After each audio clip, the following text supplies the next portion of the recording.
Sadiq Khan's Eid message was meant to show compassion, but it's triggered a diplomatic firestorm. The Israeli embassy is accusing the London mayor of spreading Hamas propaganda by citing Gaza death tolls without condemning terrorism, or even mentioning Hamas at all. Now, with critics calling him out for dangerous omissions, the backlash is growing, and the fallout could be just beginning. Let's break it down, but first, hit the like button and subscribe to the channel for more. London Mayor Sadiq Khan is facing a growing political firestorm after his recent Eid message drew sharp condemnation from the Israeli embassy in the UK. The accusation that Khan echoed Hamas propaganda by referencing civilian casualties in Gaza without acknowledging the group's role in the conflict or condemning their acts of terrorism. In his speech, Khan expressed sorrow for global suffering, saying, "This year for many, the usual happiness we feel during Eid will be tempered by the appalling suffering and killing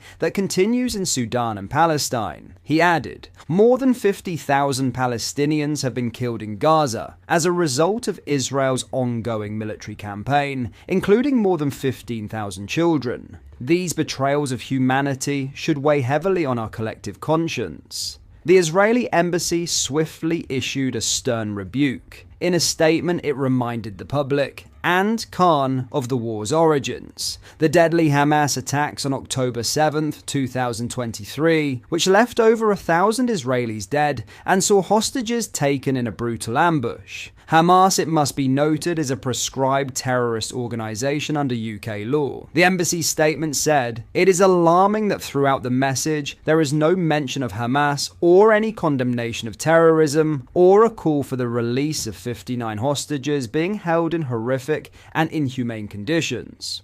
Hamas terrorists murdered people of all faiths and none with impunity." The statement also highlighted stories of Gazans who have resisted Hamas, such as Uday al-Rabai. According to his family, he was abducted and murdered by Hamas's military wing, the Qassam Brigades, after he spoke out publicly against their rule. His body was reportedly returned to his home bearing signs of torture, broken fingers, stab wounds, a shattered skull. A note pinned to his body warned, "This is the price for all who criticize Hamas." The embassy argued that values like peace, compassion, and justice must apply universally, not selectively, and that ignoring Hamas's atrocities while criticizing Israel paints a dangerously one-sided picture. In response, a spokesperson for Khan told the media that the mayor has repeatedly condemned Hamas's attacks, calling them acts of terrorism, and continues to call for a permanent ceasefire and the protection of all civilians, regardless of nationality or religion. Still, critics argue that Khan's Eid remarks struck a tone that ignored the context of the war in Gaza and blurred the line between human concern and political narrative. They say failing to mention Hamas while quoting highly specific and contested casualty figures from Gaza risks feeding into propaganda, whether intended or not. Meanwhile, the broader conflict continues to rage. Hamas has reportedly declined to respond to a recent Israeli counter-proposal for a ceasefire. The proposal, coordinated with the United States, was submitted to mediators in Egypt and Qatar and included major concessions: the phased release of hostages, an end to fighting, and the delivery of humanitarian aid. One detail of note: New Jersey-born Israeli soldier Eden Alexander was set to be released on the first day of the ceasefire. Hamas in return would see 250 Palestinian prisoners freed, along with 2,000 others detained following the October 7th attacks. Despite international efforts, including one temporary truce that began on January 19th, fighting resumed. Israeli forces have reasserted control in central Gaza, particularly around the strategically important Netzarim corridor.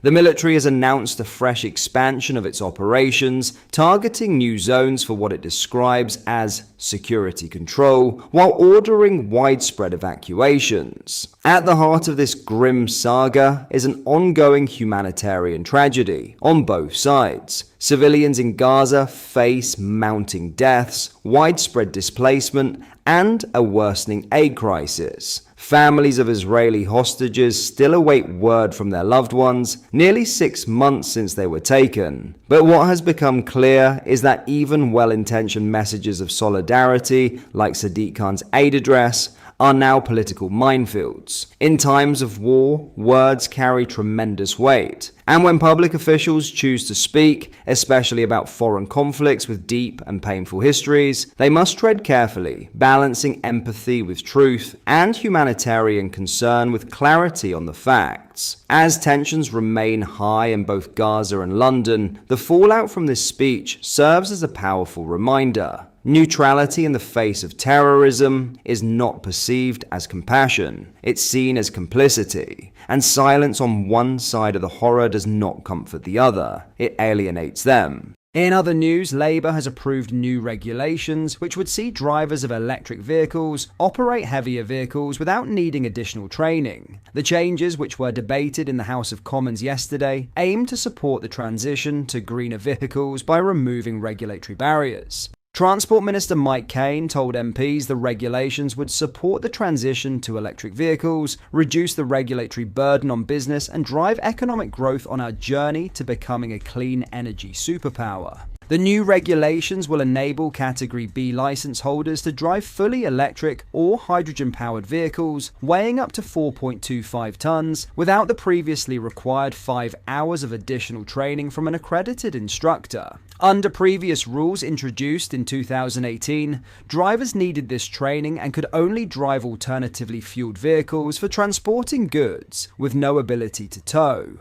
The updated regulations also allow electric vehicles up to 4.25 tons to tow trailers, provided the combined weight does not exceed 7 tons. Existing Category B rules on driver ages and passenger numbers will continue to apply. Electric vehicles are heavier than equivalent petrol and diesel vehicles because of the weight of their battery or powertrain, which pushes them into higher driving license categories. But the minister explained that the cost of training and taking drivers off the road to complete it can be prohibitive and time-consuming for business.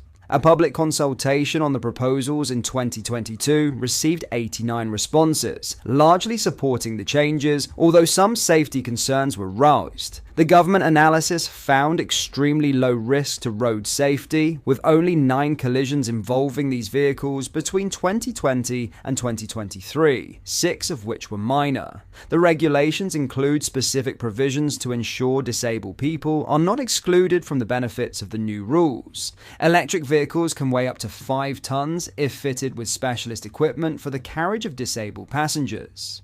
To ensure that disabled people are not excluded from the benefits that this SSI allows, an eligible zero-emission vehicle may weigh up to 5 tons if fitted with specialist equipment for the carriage of disabled passengers, explained Cain. This additional weight allowance also applies to minibuses, ensuring accessibility is maintained across different vehicle types. What are your thoughts on what we discussed in today's video? Let me know down in the comments section below. If you've not yet already, make sure you do drop a like on this video and subscribe to the channel for more British content. Thank you, take care, goodbye.